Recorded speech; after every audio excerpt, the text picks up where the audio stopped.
सहनो भवतु सहनो भुनक्तु सह वीर्यं करवावहै तेजस्विनावधीतमस्तु मा विद्विषावहै। ओम शांति शांति शांति। नारायणं नमस्कृत्य नरं चैव नरोत्तमं देवीं सरस्वतीं व्यासं ततो जयमुदीरयेत्। सदाशिवसमारम्भां शङ्कराचार्यमध्यमाम् अस्मदाचार्यपर्यन्तां वन्दे गुरुपरम्पराम्।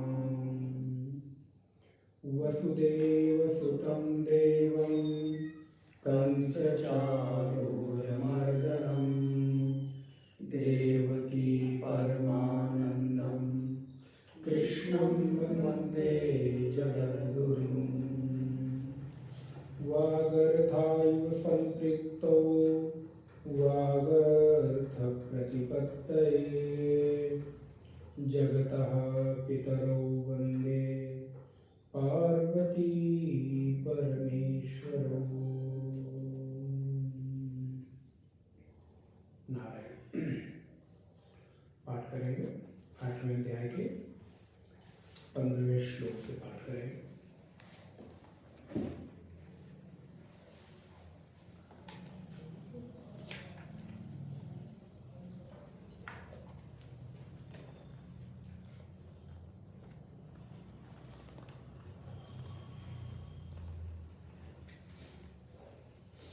ओम श्री परमात्मने नमः। मामुपेत्य पुनर्जन्म दुःखालयमशाश्वतम् नाप्नुवन्ति महात्मानः संसिद्धिं परमां गताः आब्रह्मभुवनान् लोकाः पुनरावर्तिनोऽर्जुन मामुपेत्य तु कौन्तेय पुनर्जन्म न विद्यते सहस्रयुगपर्यन्तम् अर्हद्ब्रह्मणो विदुः रात्रिं युगसहस्रान्ताम् तेहोरात्रविदो जनाः अव्यक्ताद्व्यक्तया सर्वाः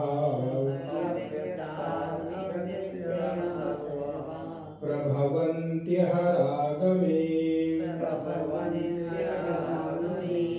रात्र्यागमे प्रलीयन्ते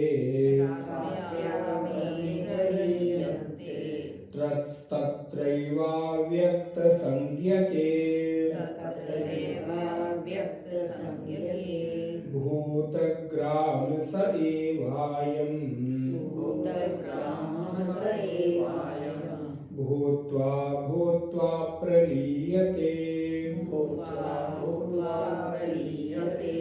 रात्र्यागमे वशः पार्थ प्रभवन्त्यहरागमे परस्तस्मात्तु भावोऽन्यः अव्यक्तो व्यक्तात् सनातनः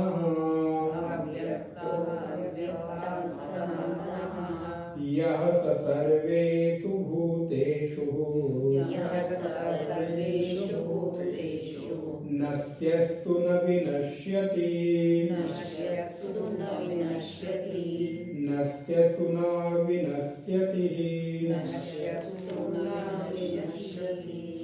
नारायण। पूर्व की कक्षा में हम लोगों ने देखा वासुदेव भगवान श्री कृष्ण अर्जुन को बता रहे हैं कि माम पेत्य, ये जो प्रसंग चल रहा है ये अर्जुन के अंतिम प्रश्न के उत्तर में ये प्रसंग चल रहा है कि भगवान आपको जो लोग अंतिम समय में देह को छोड़ते समय स्मरण करते हैं तो आप उनको किस रूप में अनुभव में आते हैं। तो भगवान कहते हैं जो लोग हमको अंतिम मृत्यु के समय स्मरण करते हैं, जिनकी अंतिम गति मति और वृत्ति मेरे में होती है, उनका जीवन में क्या फल मिलता है, तो उसका विस्तार हम लोग देख रहे हैं। माम पेत्य पुनर्जन्म दुखालयम अशाश्वतम, ये हम लोगों ने देख लिया था। नाप्नुवन्ति महात्मान संसिद्धिं परमाम गता, अर्थात पुनर्जन्म को प्राप्त नहीं होते। और आब्रह्म भुवनान लोका पुनरावर्तिनो अर्जुनम, फिर यहाँ पर भगवान कहते हैं कि आब्रह्म भुवनान लोका, यहाँ से लेकर और ब्रह्मलोक पर्यंत जितनी भी हमारे शास्त्रों में लोक परलोक की बात आती है, चाहे वो स्वर्ग की हो, चाहे पितरलोक की हो, चाहे वैकुंठ की हो, साकेत की हो, अलग अलग प्रकार के कर्मों के अनुसार जो भी लोक हैं, सारे के सारे लोक स्थिर नहीं है, अर्थात उसमें हमारे जाने के बाद स्थिरता नहीं है, सब पुनरावर्ती है, अर्थात सब में बदलाव होता है, सब में जाने के बाद वापस आना लौटना अवश्यम भावी है, वहां कोई आपके पास विकल्प नहीं है। इसके लिए बहुत सुंदर उदाहरण आप समझ सकते हैं कि आपने अभी यहाँ रहते हुए अपनी नौकरी में अपने बिजनेस से खूब बढ़िया पैसा कमाया, और खूब अच्छे से लाखों करोड़ों रुपए आपने जैसे भी कमाए हो, बस आपके पास पैसा है, और आप दुनिया के जिस भी जगह पर स्वर्ग की कल्पना करते हो, चाहे वो कोई देश हो, चाहे कोई प्रदेश हो, अथवा कोई पहाड़ हो, नदी का किनारा हो, जहां भी आप को स्वर्ग की कल्पना कर सकते हो, और वहां पर कोई सबसे जो अधिक स्टार वाला होटल हो, 5 से लेके 10, 11, 15 जितना भी आप जा सकते हैं, वहां पर आपने बुकिंग कर ली, और बुकिंग करने के बाद आप रहना प्रारंभ कर दिए। अच्छा, अब वहां रहना तो शुरू कर दिया आपने, सब सुख सुविधा, ऐसा लगता है कि किसी स्वर्ग से कम सुविधा। एक घंटी बजाओ, सब कुछ आपके कमरे में, yes sir yes sir yes sir. ऐसे ही स्वर्ग में भी सुनते हैं आप कि आप जो कल्पना करो, जो इच्छा करो, वो सब आ जाता है। मजे की बात है कि स्वर्ग की कभी चर्चा हुई होगी कि वहां कोई वृद्ध नहीं होता, वहां कोई रोग नहीं होता, अर्थात वहां आपने कुछ अधिक भी खा लिया तो भी कोई रोग नहीं होता। और यहाँ सारे रोग ही खाने से है, नारायण। तो मान लो ऐसी स्वर्ग की स्थिति है, लेकिन मतलब स्वर्ग में ऐसा कुछ भी, ना रोग है, ना जरा है, ना व्याधि है, ना वृद्धावस्था, कुछ भी नहीं है। तो आपने किसी 5, 7, 10, 50 तक, 20 तक, जहां भी स्टार आपको हो, आपने बुकिंग करा ली, और सब कुछ एक फोन कॉल पे आपके उपलब्ध है, चाहे जो भी आपको मंगाना हो। लेकिन कब तक? जब तक कि आपकी बुकिंग है, अथवा जब तक कि आपके पास पैसा है। हो सकता है कि आपने 10 दिन की बुकिंग की हो, लेकिन आपके पास पैसा अधिक है और वहां सुविधा है, आप 20 दिन रहेंगे, 1 महीने रहेंगे, अच्छा 2 महीने रहेंगे, 1 साल रहेंगे, मान लो ऐसी सुविधा दे दिया। लेकिन 1 साल बाद धीरे धीरे सारे बैंक बैलेंस स्वाइप तो करते चले गए, लेकिन ध्यान नहीं दिया, और जिस दिन स्वाइप करने के लिए उस कार्ड में कुछ बचा नहीं, उस दिन क्या होगा? महाराज आपको भी जैसे क्षिप्रम भगवान कहते हैं ना, स्वर्ग से उसको फेंक दिया जाता है, वैसे आपको भी कमरे से निकाल के बाहर सड़क पे रख दिया जाएगा। आपको अटैची से उठाने की जरूरत नहीं पड़ेगी, वो अटैची भी उठा के आपके सड़क पर रख देंगे, और जो अभी तक आते हुए आपको सैल्यूट कर रहे थे वो लोग पूछेंगे भी। ये है स्वर्ग की स्थिति अथवा किसी भी लोक की स्थिति। तो यहां मैं आपको ये संकेत कर रहा था कि पुनरावर्ती अर्जुन, ये सब पुनरावर्ती अर्थात आने जाने वाले। आप पुनः कमा के जाइए, पुनः आप वहां रहिए, पुनः खर्च कराइए और पुनः कमा के जाइए, पुनः रहिए। मना नहीं कर रहे आपको, ऐसे ही स्वर्ग है। यहां से खूब पुण्य कमा के, यहां से खूब धर्म परोपकार करके जाइए, खूब भोग भोगिए, फिर वापस आ जाइए, फिर भोगिए, तो ये चलता रहेगा। लेकिन माम उपेत्य तो कौन्तेय, अर्जुन माम उपेत्य, मुझको प्राप्त करके पुनर्जन्म न विद्यते, उस व्यक्ति का फिर पुनर्जन्म नहीं होता, अर्थात उसको बार बार जन्म नहीं लेना पड़ता। बार बार मृत्यु का जो दुख है वो सहन नहीं करना पड़ता। जन्म और मृत्यु अपने आप में बहुत बड़ा दुख है।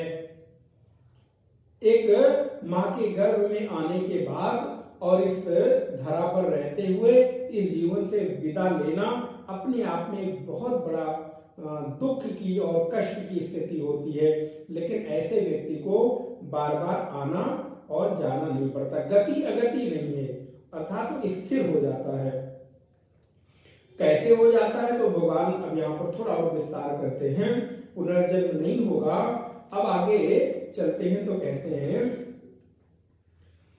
तो सहस्त्र युग पर्यंतम अर्हत ब्रह्मणो विदुः रात्रिम युग सहस्त्रांतम ते हो रात्र विदो जनाः, कि ब्रह्मलोक तक उसका जो पुनरागमन है वो क्यों होता है।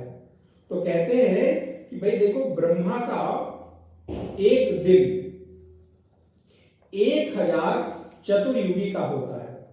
अब आप ये गणित भागवत जी में सुने होंगे, पढ़े होंगे, अथवा इसको थोड़ा सा स्मरण करेंगे।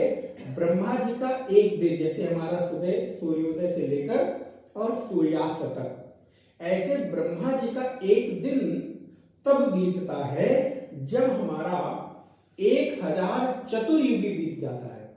1000 चतुर्युगी का तात्पर्य है, एक चतुर्युगी का तात्पर्य है कि चारों युग, सतयुग, द्वापर, त्रेता और कलयुग, जब ये चारों युग एक बार बीत जाते हैं तब एक युग बना, एक चतुर्युग बना। और ऐसे ब्रह्मा का 1000 चतुर्युग बराबर एक दिन।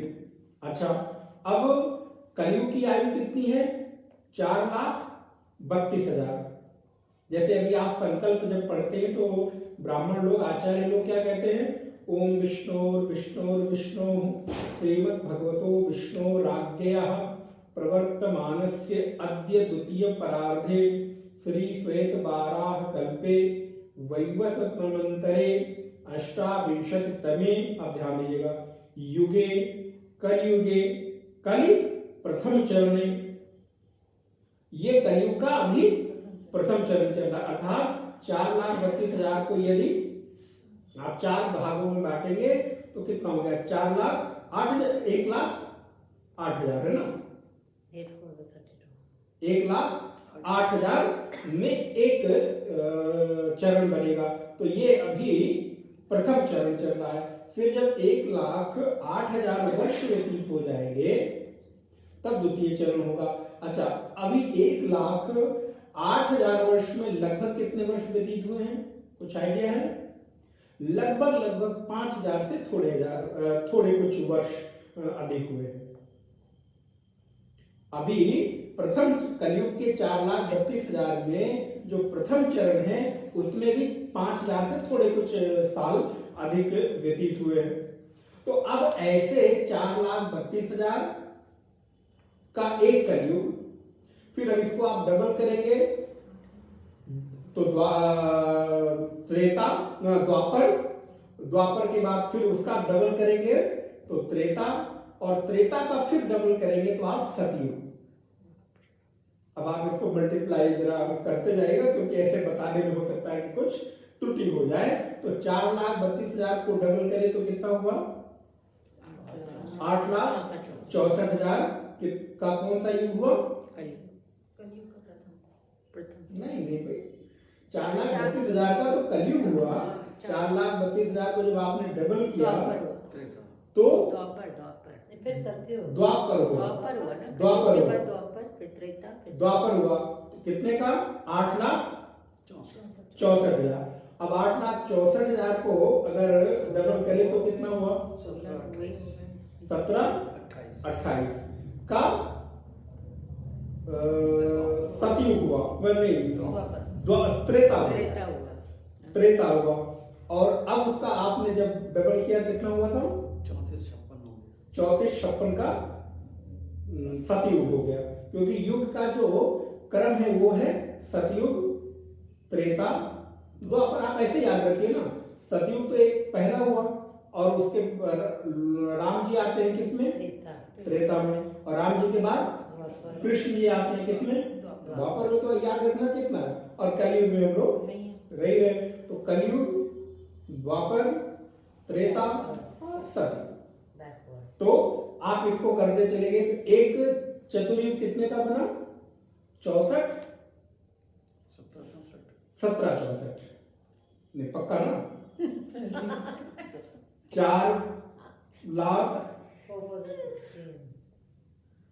4,32,000, फिर 8,64,000, तो 17,28 और 17 को 28 को फिर आप डबल करिए तब 64,56 का एक चतुर्युगी। और ऐसे 1000 चतुर्युगी बराबर ब्रह्मा का एक दिन। अब इसमें एक कथा आती है, अब वो सुनाते हैं आपको। अब वो ऋषि का नाम मुझे स्मरण नहीं हो रहा है, कभी आया तो बता दूंगा। उनकी कन्या का विवाह नहीं हो रहा था, उन ऋषि की कन्या का विवाह नहीं हो रहा था। तो ज्योतिष और गणना के अनुसार देखा कि भाई विवाह के तो सारे योग हैं, लेकिन विवाह नहीं हो रहा है, क्या हुआ?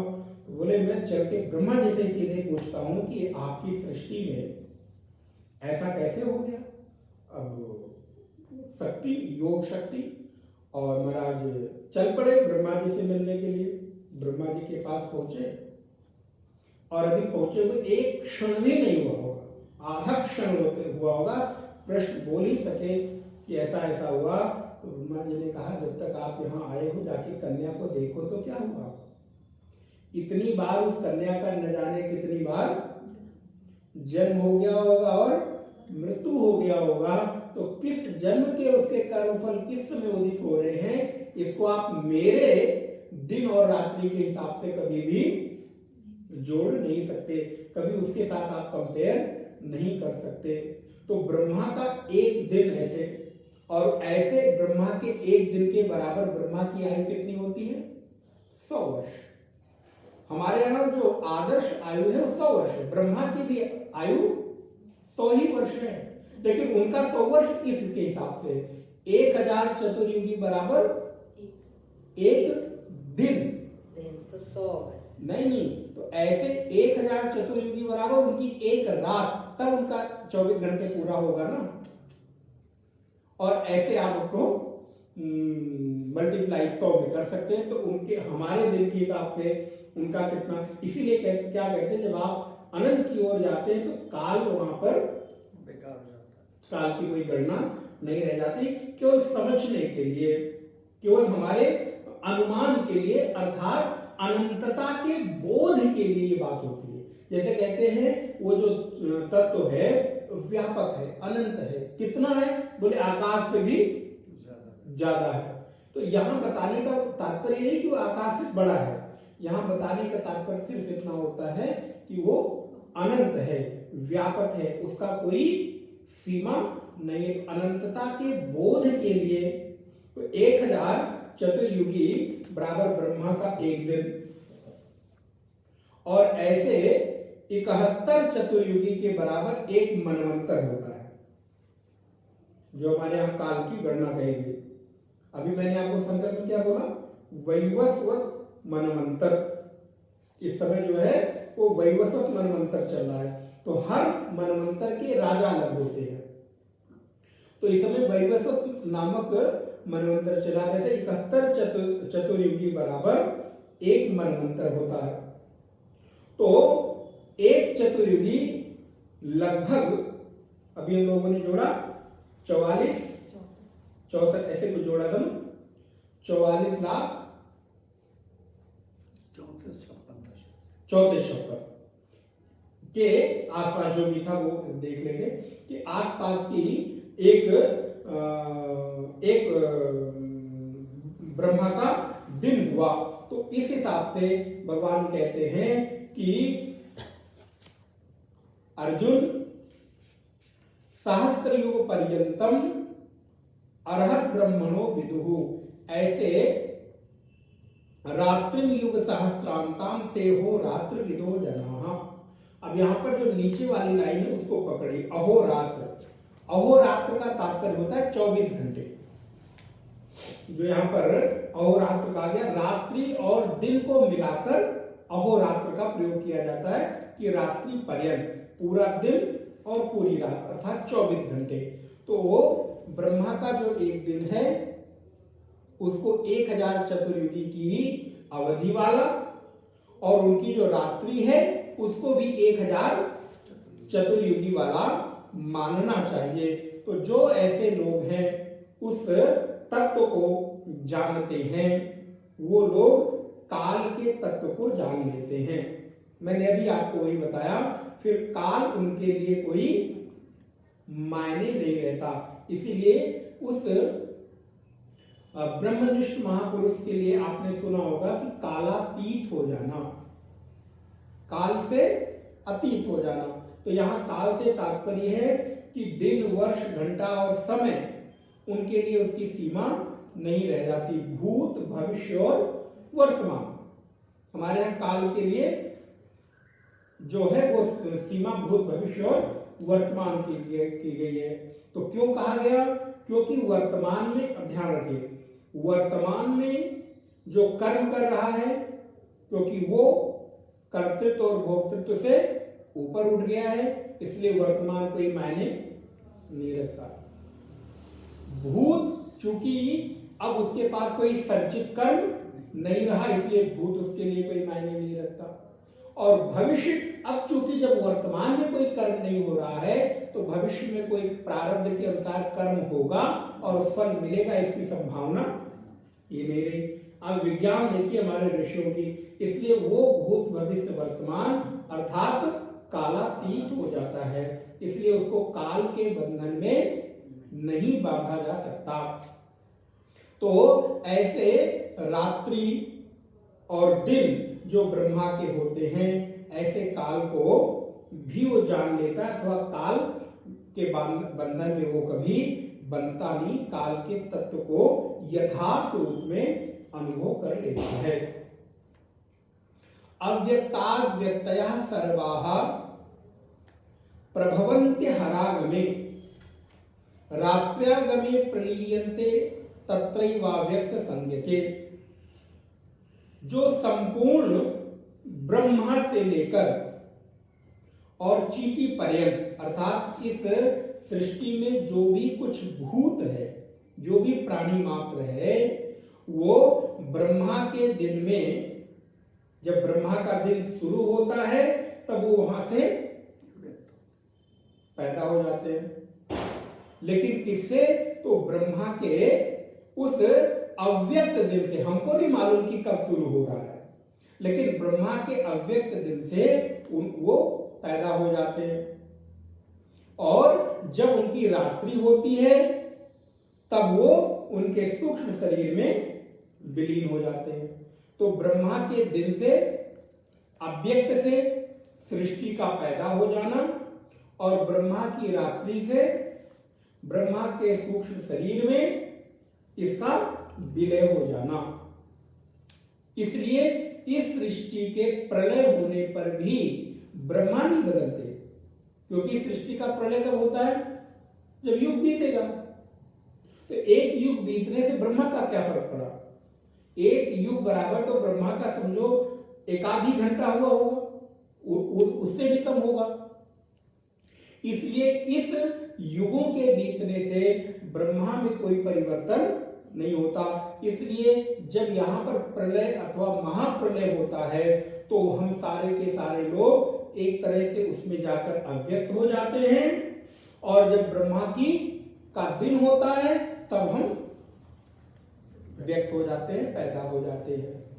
इसलिए यहाँ के प्रलय महाप्रलय से ब्रह्मा जी के में कोई परिवर्तन, वो कब परिवर्तन होगा? जब 1000 चतुर्युगी के बराबर उनका एक दिन, और ऐसे जब उनके 100 वर्ष पूरे होंगे तब ब्रह्मा का के स्थान पर कोई अन्य जीव पहुंच सकता है। इसलिए हमारे यहाँ वेदांत में अथवा हमारे सनातन धर्म के में ये आपके पास स्वतंत्रता है, आपके पास अवसर है कि आप यहां से लेकर ब्रह्मा तक की यात्रा कर सकते हैं। हो सकता है कि हम में आप में से भी कोई ब्रह्मा के पद पर रहा हो, या हो सकता है हम में आप में से कोई भी ब्रह्मा के पद पर पहुंच सकता। आपके भीतर ये सामर्थ्य है। अब इसके लिए कहेंगे आप तो ऐसे करें, नहीं, आप उस कथा को स्मरण करिए। किसकी कथा को? नारद जी की। नारद जी क्या थे? जब अपनी पूर्व जन्म की कथा सुनाते हैं क्या कहते हैं? मैं दासी पुत्र था। अब सोचिए, दासी पुत्र ब्रह्मा जी का मानस पुत्र बनता है। कितनी लंबी यात्रा है, लेकिन ये संभावना वैदिक सनातन धर्म के भीतर मौजूद है। आप मुझे दासी पुत्र का, काम करने वाले का, जो घरों में चौका बर्तन करती है, उसके पुत्र को भी ब्रह्मा जी, ब्रह्मा के मानस पुत्र के अथवा इंद्रादि पद की भी प्राप्ति की संभावना नीत है। कोई भेद नहीं। जो लोग आरोप प्रत्यारोप इत्यादि करते हैं अल्पज्ञ लोग हैं कि हमारे यहाँ किसी भी प्रकार का भेदभाव मौजूद है। हमारे यहाँ सोचिए, आपको यहां तक पहुंचने की फ्रीडम है, कोई बंधन नहीं, कोई आपके पास प्रतिबंध नहीं है। आप जैसे चाहे आप अपनी साधना के माध्यम से अपनी यात्रा को आगे बढ़ा सकते हैं। और ऐसे एक नहीं, अनेक आपको उदाहरण देखने को शास्त्रों में मिलेंगे। इसलिए ब्रह्मा के दिन और रात्रि से इस सृष्टि का उत्थान और पतन, उत्थान और पतन तो के जगह पर व्यक्त और अव्यक्त, लय होना और पुनः उदय होना, लय और उदय होता है। ये सृष्टि पैदा होती है और ये सृष्टि उसमें जाकर विलय हो जाती है। वैसे ही जैसे जैसे जब आप स्वप्न में जाते हैं, स्वप्न का दृष्टांत तो छोड़िएगा, कुछ दृष्टांत बहुत क्लासिकल है वेदांत के, वो उसके बाहर कहीं आप जा नहीं सकते। जब आप सो जाते हैं गहरी निद्रा में, तब आपके का ये सुंदर सा घर, महल, पैसा, प्रॉपर्टी आपके लिए रहता है? छुप गया, अव्यक्त हो गया। अरे महाराज, फिर तो हम सोए गए, अब आज से सोना बंद, क्योंकि मेरे सोते ही मेरा घर, मेरा पैसा, मेरा नौकर, मेरा आभूषण सब चला गया, अव्यक्त हो गया, मिलेगा नहीं। बोले नहीं, चिंता मत करो, जैसे जगोगे वैसे क्या वैसे सब कुछ वही का वही। ऐसे ही सृष्टि है। सृष्टि भी अव्यक्त होने का तात्पर्य है कि ये भी थोड़ी देर के लिए अपनी अवस्था में चली जाती है, जहां इसको विश्राम मिलता है। क्योंकि आपको सोफे पर विश्राम नहीं मिलता, आपको डंडक के गद्दे पर विश्राम नहीं मिलता, आपको इवन एसी कमरे में विश्राम नहीं मिलता। वो सिर्फ बाह्य साधन है। अगर एसी और डंडक का गद्दा हो, नींद ना आए, तो आपको कभी भी विश्राम, आपको विश्राम सुख तब मिलता है जब आपको गहरी निद्रा आ जाए, वो जहां भी आ जाए। आप मीडियम जो भी बनाए, चाहे वो सड़क का फुटपाथ हो, चाहे आपके घर का बरामदा हो, चाहे आपका सुंदर वातानुकूलित कमरा हो, यदि वहां नींद नहीं आ रही तो सब साधन बेकार है। कितना भी सुंदर सुगंधित अच्छा कमरा हो, लेकिन यदि आपको नींद आ गई है तो आप अपने घर के बरामदे में गद्दा डाल के भी सो गए हैं तो भी आपको विश्राम मिलेगा। इसलिए आपके विश्राम के लिए बाह्य साधन उपयोगी भले हो सकते हैं, लेकिन एकमात्र वही उपयोगी हो ऐसा जरूरी नहीं है। तो इसलिए ये सृष्टि भी अव्यक्त और व्यक्त होती है। इसीलिए वेद में एक मंत्र आता है, यथा पूर्वम अकल्पयत। ये कुछ नया नहीं बनता। जैसे आप जब सोए, जब आप उठे तो क्या आपके घर में कुछ नया बना? बोले नहीं, जो चीज पुरानी थी पुरानी है, जो नई थी नई है, जो जहां रखा था वही है। यथा पूर्वम अकल्पयत, जैसे पूर्व में था वैसे आपको मिल गया।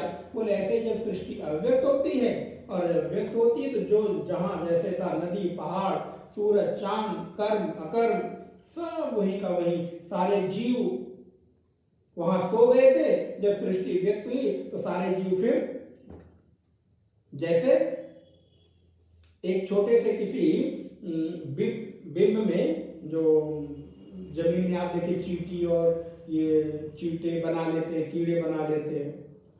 एक इतने छोटे से बिल में आप पानी डाल दें या कुछ ऐसा डाल दें तो कितने जीव निकल के निकलते, हजारों मक्खियां, हजारों मच्छर, हजारों चींटियां उसमें से। अरे इतने छोटे से बिल में हजार लाख लाखों लाख कई बार चींटियां होती हैं। बोले ऐसे ही हम लोग भी ब्रह्मा जी के लिए छोटी सी दिल में रहने वाले जीव हैं। क्योंकि आपको लगता है इतना बड़ा ये ब्रह्मांड है, बोले नहीं, अभी तो विज्ञान खोज ही कर रहा है, उसको आए दिन नए नए सूर्य या नए नए ग्रहों के उपग्रहों के बारे में पता चलता है। हमारे यहाँ पहले ही क्या कहा, अनंत कोटि ब्रह्मांड। एक तो ब्रह्मांड नहीं, अनंत कोटि ब्रह्मांड ऐसे हैं जहां पर सारी सृष्टि की ये व्यवस्था अपने आप चल रही है। तो उन अनंत ब्रह्मांडों में एक ये ब्रह्मांड, और ये ब्रह्मांड नहीं है, इस ब्रह्मांड में ये एक लोक, मृत्यु लोक। एक बिल नहीं हुआ तो क्या हुआ? बिल से बड़ा कुछ हुआ? जैसे अगर पूरे विश्व के नक्शे पर भारत को देखें और भारत के नक्शे पर उत्तर प्रदेश को देखें, उत्तर प्रदेश के नक्शे पर लखनऊ को देखें और लखनऊ के नक्शे में महानगर को देखें, कितना बड़ा मिलेगा?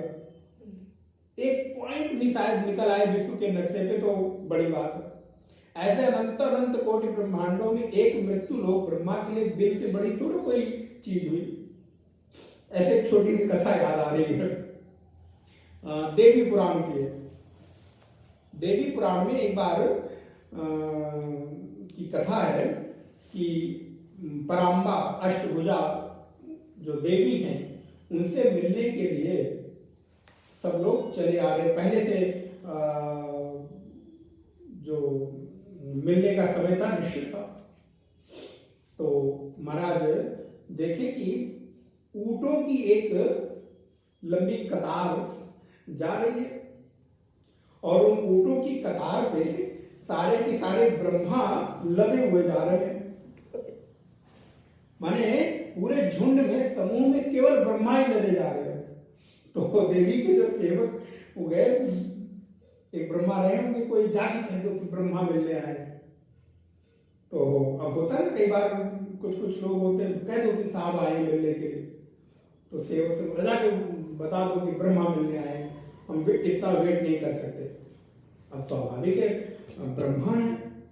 तो देवी के पास तो सेवक गया बोलने के लिए, भगवती देवी ब्रह्मा मिलने आए हैं। तो देवी जी ने कहा जरा पूछो कहाँ के ब्रह्मा आए हैं, किस ब्रह्मांड के ब्रह्मा है? भाई इतने अनंत कोटि के ब्रह्मांड है, सबके अपने अपने ब्रह्मा विष्णु है, तो कौन कहाँ के ब्रह्मा है? अपना जरा पूरा डिटेल में विस्तृत कार्ड भेजें तो मुझे पता भी चले कि कौन। अब जैसे मान लीजिए एक कोई फैक्ट्री मालिक हो और उसके यहाँ 1000, 2000, 5000, 10,000 एम्प्लॉय काम करते हैं, और एक कोई किसी छोटे से डिपार्टमेंट का हेड जाके अपने बॉस को कहे कि हम मिलने आए, तो बॉस से पूछेगा ना कहाँ के हो भाई, कौन से डिपार्टमेंट के हो, हमारे यहाँ इतने सारे, इसमें भी इतनी फैक्ट्रियां, हर के डिपार्टमेंट के हेड अलग अलग हैं। तो ऐसे ही भगवती परात्मा ने पूछा भैया कहाँ से लदे चले आ रहे हो, कहाँ के ब्रह्मा हो। ये बताने का तात्पर्य एक की महिमा बढ़ाना अथवा एक की महिमा घटाना नहीं है कि ब्रह्मा की महिमा को घटाया जा रहा है, शक्ति की महिमा को बढ़ाया जा रहा नहीं है। इसके बताने के पीछे का तात्पर्य है कि सृष्टि का जो विस्तार है वो अनंत है। यहां पर कोई एक चीज निश्चित करके आप दावे के साथ नहीं कह सकते कि मैंने इसको जान लिया। उपनिषद में पढ़ा है ना आपने, क्या पढ़ा कि जो इसको कह देता है कि मैं जान गया, इसका मतलब कुछ नहीं जाना, क्योंकि आपने जाना तो कितना जाना, क्या जाना है। इसलिए सृष्टि को सृष्टि के रूप में जानना असंभव है। यहाँ के रहस्यों को, यहाँ के विस्तार को, अरे भैया यहाँ के, बड़े क्षमा के साथ निवेदन करूं, इस जीवन में एक साथ हर 100 तो ज्यादा हो जाएगा, 10, 20, 25, 50 साल साथ रहते हुए हम एक दूसरे के स्वभाव विचार को नहीं समझ पाते, उसके भीतर की अंतर भावनाओं को नहीं समझ पाते, उसके अंदर के रहस्यों को नहीं समझ पाते।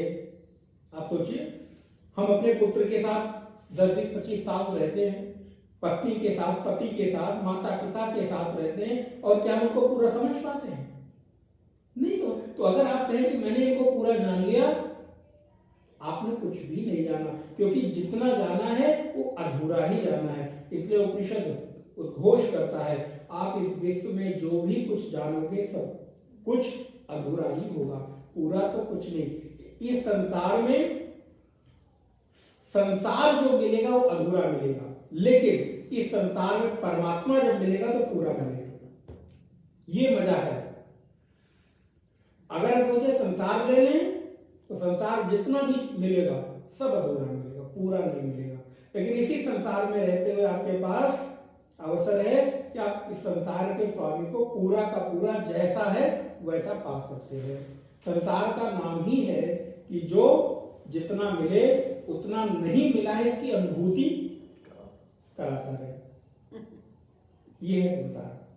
तो ब्रह्मा के इस रात्रि और दिन को भगवान ने यहां पर कहा कि रात्रि में अव्यक्त हो जाता है और दिन के समय में अव्यक्त हो जाता है रात्रि में और व्यक्त हो जाता है दिन में। तो अव्यक्ताव्यक्तयः सर्वाः प्रभवन्ति हरागमे रात्र्यागमे प्रलीयन्ते तत्रैवाव्यक्त संज्ञके।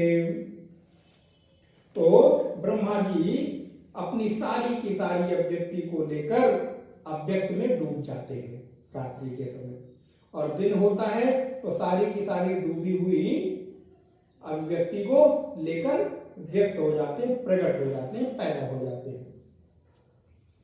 भूतग्राम स एवायम भूत्वा भूत्वा प्रलीयते रात्र्यागमे वशः पार्थ प्रभवन्ति हरागमे। हे पार्थ, नीचे से वो शब्द पकड़े, हे पार्थ भूतग्राम स एवायम, जितना भी भूत ग्राम है, भूत ग्राम है मतलब भूतों का समुदाय है। भूत में सब पंच महाभूत, जितना भी भूतों का समुदाय है उसमें जीव भी, जंतु भी, पशु पक्षी, तिर्यक इत्यादि सब, जितना भी भूत समुदाय है वो उत्पन्न होकर प्रकृति के वश में हो जाता है। अर्थात वो अगर व्यक्त हुआ तो वो स्वतंत्र नहीं है, एक ना एक दिन उसको अव्यक्त भी होना है। क्यों? क्योंकि रात्र्यागमे, जैसे ही रात्रि आएगी, रात्र्यागमे अवशः पार्थ प्रभवत्य हरागमे, वो उस रात्रि में प्रवेश कर जाएगा, और जब पुनः दिन होगा तो दिन के प्रवेश काल में वो पुनः उत्पन्न हो जाएगा। तो ये चक्र चलता रहता है कि भूत ग्राम। अब यहाँ पर जो भूत भूत बताया गया कि भूत्वा भूत्वा प्रलीयते, तो महाराज पूज्य अखंडानंद जी महाराज बड़ी सुंदर बात कहते हैं, भूत्वा भूत्वा प्रलीयते, कहते हैं ये जो है ये सब भूतों का गांव है। महाराज डरिएगा मत, आप कहाँ रहते हैं? आप भूतों के गांव में रहते हैं। महाराज भूतों के गांव में रहते हैं, अभी तक तो नहीं पता था। अच्छा पता है, भूत के बारे में जब तक ना पता हो तब तक डर नहीं लगता, लेकिन जैसे पता चल जाता वैसे डर लगने लगता। कोई कह दे इस रास्ते से मत जाना, क्यों? यहाँ भूत रहता है, क्या आदमी डर जाएगा। हम लोग खुद याद है, शायद कभी बताया हो, लोगों के गांव मतलब घर के बगल से एक रास्ता था जो थोड़ा गांव के अंदर जाता था, तो वहाँ एक गूलर का पेड़ है, अब है कि नहीं मालूम नहीं, बहुत पुराना हो गया था, हम लोगों के समय बहुत पुराना था। तो उस पेड़ के बीच में खोड़ा सा हो जाता है ना, उसे गड्ढा सा हो जाता है, तो कोडर हो जाता है। तो महाराज उसमें एक दिन जाते हुए किसी बाबा ने या दादी ने, जिसने भी देखा हो, उसमें सर बैठा, अब आके घर में बताया कि इसमें अच्छा उन्होंने सुरक्षा की दृष्टि से बताया, सर्प रहता है तो जरा उधर तुम लोग जाते हो खेलने वेलने आने जाने तो जरा संभल के जाया करो, और संभल के जाया करो। तो एक उपाय बताया उन्होंने। उपाय क्या बताया? बोले जब जाओ तो वहां ताली बजा दो, मतलब पेड़ क्रॉस करने के पहले खूब जोर से ताली बजा दो, या कोई वहां पत्थर या पड़ा हो तो पेड़ में मार दो। अब महाराज हम लोग दिन रात दोपहर में निकले, तब भी डरते हुए ताली बजा के जोर से दौड़ के भागे उतने पेड़ को क्रॉस करने के लिए। अब ये क्या हुआ? बोले यहाँ भूत रहता है, डर गए। कुछ नहीं, ये पूरा का पूरा विश्व ही भूतों का गांव है। हमारा घर भी भूतों के गांव में है। बोले महाराज आप, हाँ हम भी भूती। बोले आप डराइए मत। इसीलिए तो भगवान शिव को कहा, क्या कहा जाता है? वो सम्यक भूतों के स्वामी हैं, क्योंकि प्रलय तो उन्हीं के हाथ में ना। पैदा भले ब्रह्मा करे, पालन विष्णु करे, लेकिन प्रलय कौन करता है? शिव। तो सारे भूतों के नाथ, भूतनाथ भगवान शिव हैं। इसलिए भगवान शिव के महिमा गायन में, एक स्तुति में एक शब्द आता है, भगवान शिव इस विश्व रूपी शमशान में विराजते हैं। ये पूरा विश्व शिव का शमशान है, ये शमशान भूमि है। और कोई भी एक भी जगह ऐसी नहीं है जो शमशान भूमि, क्योंकि शमशान का तात्पर्य क्या है? जहां मुर्दे जलाए जाते हो। तो क्या कोई ऐसी जगह है जहां पर मुर्दा में जलाया जाए? मुर्दे से तात्पर्य केवल मनुष्य नहीं है। हम लोग यहाँ भैंसा घाट से निकलते हैं, यहाँ निकलते हैं तो डर जाते हैं। अरे मेरे घर में रोज कितने भूत मर रहे हैं, रोज कितने कीड़े मकोड़े। भाई जितना जीव हमारे में है उतना तो चींटी में भी है ना, उतना उस कीड़े में, मक्खी में भी है ना, उस मच्छर में भी तो है। तो हम तो शमशान में ही सो रहे हैं ना। जहां पर मुर्दा जलाया जाता हो तो मक्खी भी मुर्दा है कि नहीं, कीड़ा भी मुर्दा है कि नहीं, मच्छर भी मुर्दा है कि नहीं? सब मुर्दे हैं। और प्रत्येक घर में, प्रत्येक स्थान में कौन सी ऐसी जगह है जो मुर्दा घर, थोड़ा वैसी भाषा बोल, ये सब शमशान भूमि है, सब शिव की शमशान भूमि है। और इस शमशान भूमि में वही चेत रहा है, क्योंकि कोई स्थान ऐसा नहीं जहां पर कोई 100 का दहन, कोई घर ऐसा नहीं। वो कथा सुनी है आपने? एक बार एक महात्मा गांव में भिक्षा मांगते हुए, विचरण करते हुए पहुंच गए। साधुओं का काम ही भिक्षा मांगना।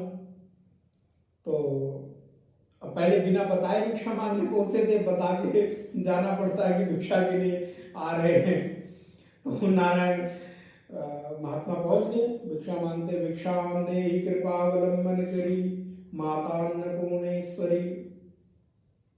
अब वहां देखते हैं तो उस गांव में अगले घर में जब पहुंचे तो रोना पीटना।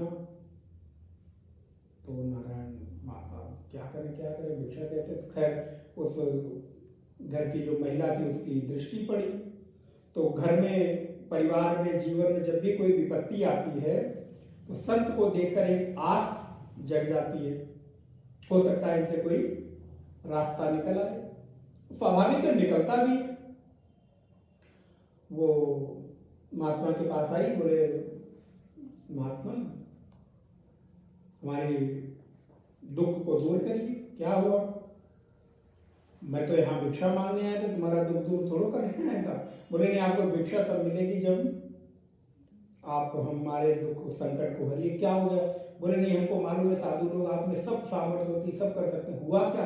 बोले मेरा पुत्र अभी मृत्यु की ग्रास बन गया है, मृत्यु के गाल में समा गया है, आप इसको जिंदा कर दीजिए। मैं कैसे रहूंगी, क्या रहूंगी? महात्मा ने कहा कि इसकी बुद्धि पुत्र के मोह में आसक्त में इतनी फंस गई कि कुछ भी समझाएंगे इसको समझ सत्य भी है, कितना भी गीता ज्ञान दीजिए कुछ होता नहीं। तो उनका अच्छा एक काम करो, मैं ये पुत्र को जीवित कर दूंगा, लेकिन एक चीज हमको चाहिए। क्या चाहिए? बोले हमको एक मुट्ठी सरसों चाहिए। तो बोले सरसों तो मेरे घर में कुंटलों पड़ी हुई है। बोले नहीं, हमें सरसों ऐसे घर की चाहिए जहां कभी मृत्यु हाल फिलहाल में ही नहीं, वर्षों में नहीं, जिस घर में कभी मृत्यु ना हुई हो। हाँ महाराज, मैं अभी लेकर मांग के आती हूँ। पड़ोसी के घर में गई, बगल के घर में, बहन एक मुट्ठी सरसों दे दो। तुम्हारे घर में सरसों? नहीं है, सरसों है, लेकिन हमको ऐसे सरसों की जरूरत है जहाँ किसी की मृत्यु ना हो इस घर की। तो बहन ने बताओ तुम्हारे घर में किसी की मृत्यु हुई कि नहीं? तो उसने कहा नहीं, अभी 5 साल पहले तुम्हारे ससुर नहीं रहे, उसके थोड़े पहले सास नहीं रही। आ जाओ, तुम्हारा सरसों किसी काम का नहीं।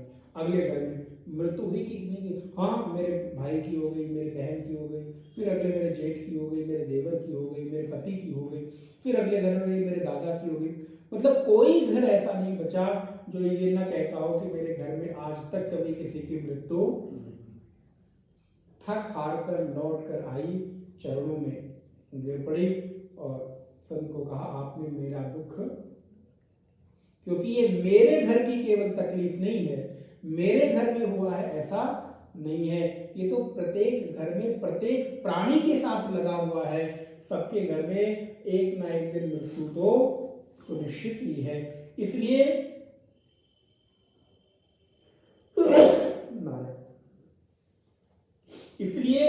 ये जो पूरा का पूरा विश्व है, ये पूरा का पूरा विश्व मृत्यु का श्मशान की भूमि है, जहां पर शिव नृत्य कर रहा है।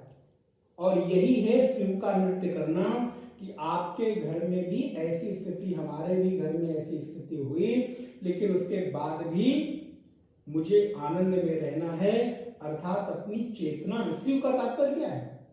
चेतना। शिव का तात्पर्य क्या है?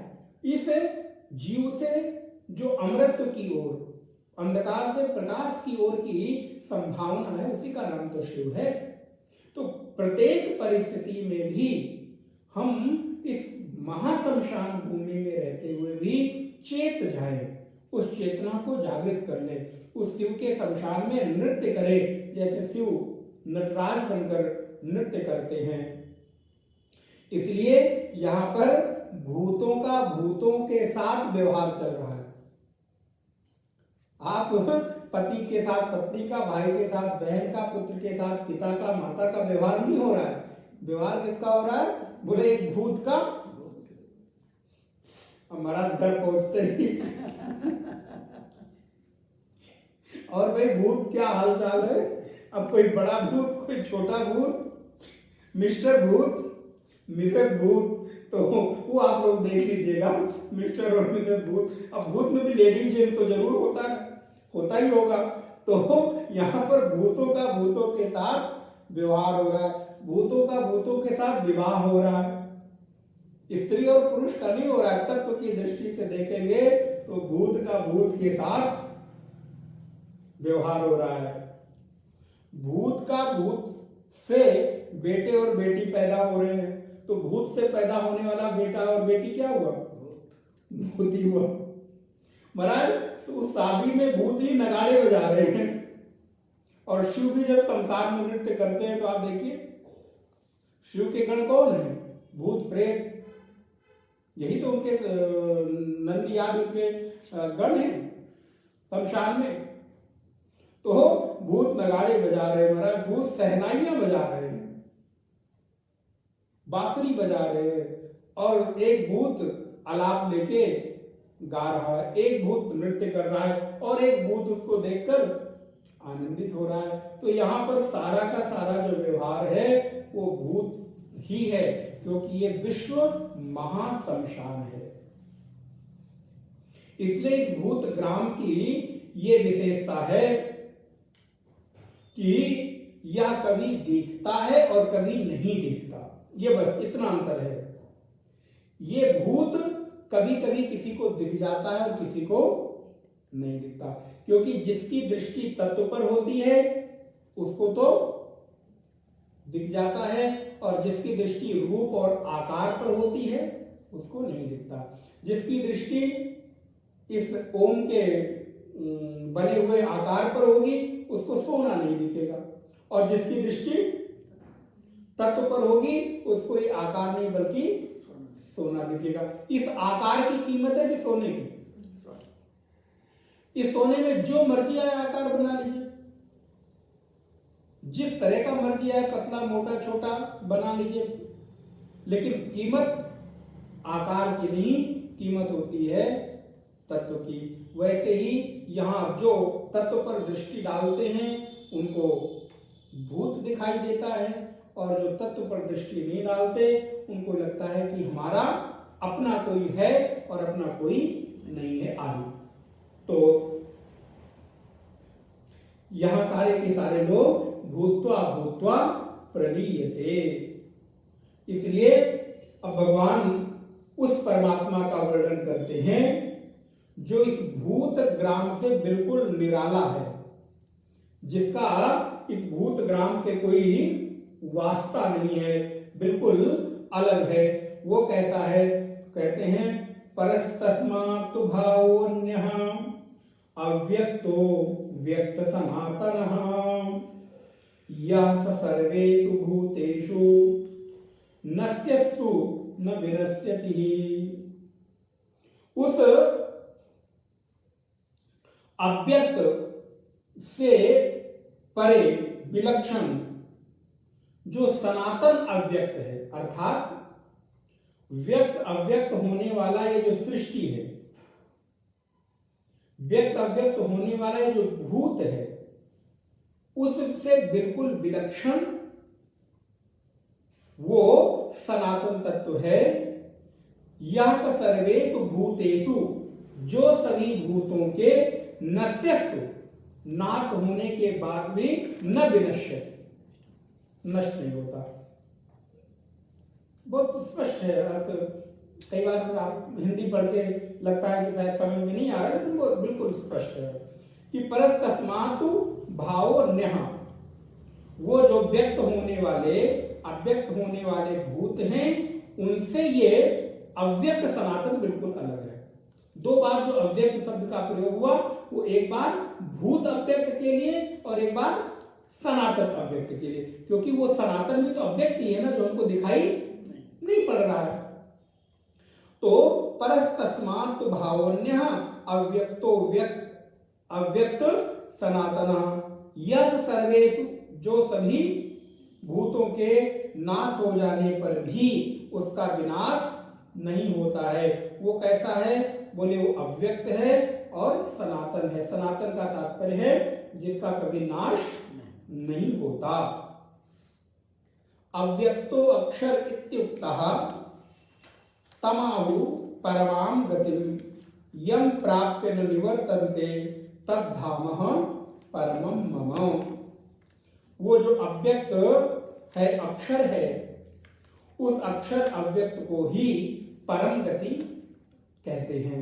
अर्थात उस अव्यक्त अक्षर को पा लेना, उसको प्राप्त हो जाना ही परम गति कहा जाता है, जिसको प्राप्त होने के बाद यम प्राप्य न निवर्तन्ते, जिसको प्राप्त करने के बाद पुनः आना जाना नहीं पड़ता, उसी को तद धाम परमम मम, उसी को मेरा परम धाम मानना चाहिए, मेरा परम धाम कहा जाता है, जहां पर जाने के बाद पुनः आवागमन नहीं रहता, जीवन के सारे आवागमन मिट जाते हैं। ऐसे उस अव्यक्त दिव्य सनातन तत्व को जान लेने के बाद व्यक्ति को इस संसार में पुनः लौटकर आना नहीं पड़ता। दो बार भगवत नाम स्मरण। गोविंद मेरो है, गोपाल मेरो है, गोविंद मेरो है, गोपाल मेरो है, गोविंद मेरो है, गोपाल मेरो है, गोविंद मेरो है, गोपाल मेरो है। श्री बाके बिहारी नंदलाल मेरो है, श्री बाके बिहारी नंदलाल मेरो है, श्री बाके बिहारी गोपाल मेरो है, श्री बाके बिहारी नंदलाल मेरो है, गोविंद मेरो है, गोपाल मेरो है, गोविंद मेरो है, गोपाल मेरो है, नंदलाल मेरो है, नंदलाल मेरो है। श्री कृष्णचंद्र भगवान की गीता माता की, श्री सद्गुरुनाथ महाराज की। नमः पार्वती पते, हर हर महादेव। ओम पूर्णमदः पूर्णमिदं पूर्णात् पूर्णमुदच्यते, पूर्णस्य पूर्णमादाय पूर्णमेवावशिष्यते। ओम शांति शांति शांतिः। हरि ओम। श्री गुरुभ्यो नमः। हरि ओम। नारायण। रविवार को सुबह 9 से 10 गीता की कक्षा, उपनिषद की कक्षा।